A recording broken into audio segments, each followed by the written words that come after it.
ആഗോള അയ്യപ്പ സംഗമം നടത്തിപ്പിലെ ഓഡിറ്റ് റിപ്പോർട്ടിൽ ദേവസ്വം ബോർഡിനോട് വിശദീകരണം ചോദിച്ച് ഹൈക്കോടതി. വരവ് ചെലവ് കണക്കുകളിൽ പൊരുത്തക്കേട് എന്നാണ് ഓഡിറ്റ് റിപ്പോർട്ട്.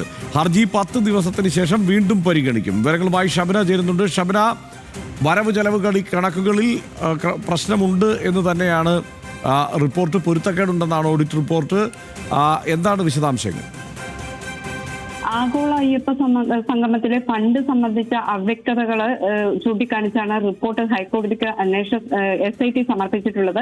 അയ്യപ്പ സംഗമം നടത്തിയത് വഴി 3.4 കോടി രൂപയുടെ നഷ്ടം ദേവസ്വം ബോർഡിന് ഉണ്ടായി എന്നത് സംബന്ധിച്ച വിവരമാണ് നമുക്ക് ലഭിക്കുന്നത്. കാരണം ഇത് മുദ്രവെച്ച കവറിലാണ് റിപ്പോർട്ട് സമർപ്പിച്ചിട്ടുള്ളത്. അതിന്റെ വിശദാംശങ്ങൾ പൂർണ്ണാർത്ഥത്തിൽ പുറത്തു വന്നിട്ടില്ലെങ്കിലും ഇത്തരത്തിൽ നഷ്ടം സംഭവിച്ചു. അതോടൊപ്പം തന്നെ വരവ് ചെലവ് കണക്കുകളിൽ അവ്യക്തതയുണ്ട് എന്ന് കോടതി ഇന്ന് പറയുകയും ചെയ്തിട്ടുണ്ട്.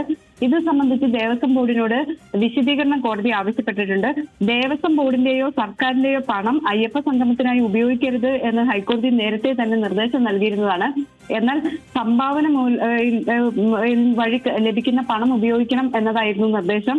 സ്പോൺസർഷിപ്പിലൂടെ കണ്ടെത്താമെന്ന് കരുതിയ പണം ലഭിക്കാത്തതിനെ തുടർന്ന് ദേവസ്വം ബോർഡിന്റെ പണം ഉപയോഗിച്ചു എന്നതാണ് വിവരം. ഇത് സംബന്ധിച്ചാണ് കോടതി ഇപ്പോൾ വിശദീകരണം തേടിയിട്ടുള്ളത്. ദേവസ്വം ബോർഡ് ഇതിൽ വിശദീകരിക്കണം എന്ന് ദേവസ്വം ബെഞ്ച് വ്യക്തമാക്കിയിരിക്കുന്നു. 10 ദിവസത്തിന് ശേഷം ഈ ഹർജി വീണ്ടും പരിഗണിക്കും. റൈറ്റ്, ഷബനയാണ് വിവരങ്ങൾ നൽകിയത്. 10 ദിവസത്തിന് ശേഷം ഈ ഹർജി വീണ്ടും പരിഗണിക്കും എന്നതാണ് വിവരം.